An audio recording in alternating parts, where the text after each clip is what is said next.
then Paul says, do everything without murmuring or complaining. Why is that? Because as soon as we get down on ourselves, we get down on everything, right? As soon as you're in a bad mood, you're in a bad mood about everything, and everything is bad.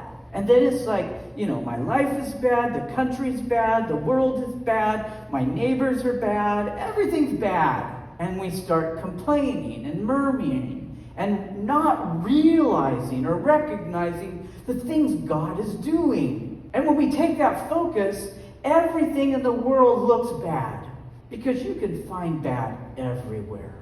That's not hard. But when you're living in what God has given you, your salvation, you start to see God everywhere.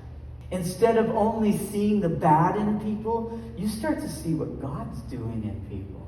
And instead of seeing that kid that you were angry at a little while ago because of the things that he's doing and the things that he's saying, and because he's burning a flag and swearing and saying things you're just opposed to, you start to see a person who is living a life of quiet desperation. And you start to see what God sees. And then in their worst times, you become crazy about them. Because when you live in your salvation, when you live in what God has given you, you can't help but become more like God. And the more you become like God, the more you're acting like God. And the more you act like God, the more you'll do things like God and think like God. And then you will love like God.